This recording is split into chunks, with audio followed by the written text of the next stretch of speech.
میرے نوجوانوں، میرے بزرگوں، میری ماں بہنوں، آخرت کی منزلوں میں سے سب سے پہلی منزل قبر کی منزل ہے۔ اگر یہ منزل آسانی سے طے کر لیے تو بعد والی منزلیں آسان ہوگی، لیکن اگر قبر کی منزل سخت ہو گئی تو بعد کی منزلیں اور بھی زیادہ سخت ہوگی۔ عثمان غنی رضی اللہ عنہ جب کسی قبر کو دیکھتے تو اس قدر روتے کہ آنسوں سے داڑھی مبارک تر ہو جاتی۔ لوگوں نے کہا کہ آپ کے سامنے جنت اور جہنم کا ذکر کیا جاتا ہے، لیکن آپ اس قدر نہیں روتے جتنا آپ قبر کو دیکھ کر روتے ہیں۔ تو انہوں نے کہا کہ ہاں، میں نے نبی کائنات صلی اللہ علیہ وسلم کو فرماتے ہوئے سنا کہ قبر آخرت کی منزلوں میں سے سب سے پہلی منزل ہے۔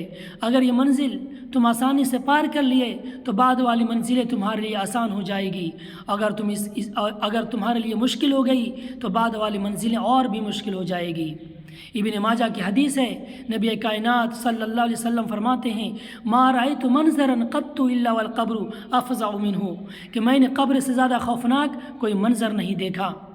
اسما رضی اللہ عنہ فرماتی ہیں کہ ایک مرتبہ اللہ کے نبی قبر کے بارے میں ذکر کیے اور اس قدر بیان کیے کہ لوگ رونے لگے، اور اس قدر رونے لگے کہ رونے کی آواز باہر آنے لگی۔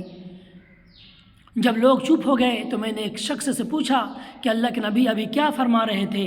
تو انہوں نے جواب دیا کہ اللہ کے نبی نے فرمایا، قد اوحی الی انکم تفتنون فی القبور قریبا من فتنۃ الدجال، کہ میری جانب وحی کی گئی ہے کہ تم لوگ فتنہ دجال سے پہلے قبر کے فتنے میں مبتلا کیے جاؤ گے۔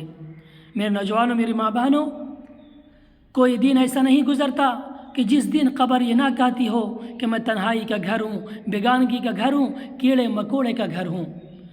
اگر قبر میں کوئی مومن بندہ دفن کیا جاتا ہے تو قبر کہتی ہے، تیرا آنا مبارک ہے، میرے اوپر جتنے لوگ چلتے تھے اس میں تو میرے نزدیک سب سے اچھے تھے، آج میرے حوالے کیا گیا ہے تو میرا سلوک دیکھنا۔ تو قبر جہاں تک نگاہ جاتی ہے کشادہ ہو جاتی ہے اور جنت کی کھڑکی ان کے لیے کھول دی جاتی ہے۔ اور اگر قبر میں منافق یا کافر دفن کیا جاتا ہے تو قبر کہتی ہے، تیرا آنا نامبارک ہے، میرے اوپر جتنے لوگ چلتے تھے تو اس میں سے سب سے میرے نزدیک برا تھے، آج میرے حوالے کیا گیا ہے تو میرا سلوک دیکھنا۔ پھر قبر بالکل سکڑنے لگتی ہے اور پسلیاں ایک دوسرے میں یوں مل جاتی ہے، اور اس پر 70 اژدہے اور ایک روایت کے مطابق 99 اژدہے مسلط کر دیا جاتا ہے، اور وہ اژدہا قیامت تک اسے ڈستا رہے گا۔ اور اس کا زہر کا عالم یہ ہے کہ اگر اس میں سے ایک بھی اژدہا زمین پر پھونک مار دے تو زمین پر کچھ بھی نہ ہوگے قیامت تک۔ یہ ہے اس کا زہر کا عالم۔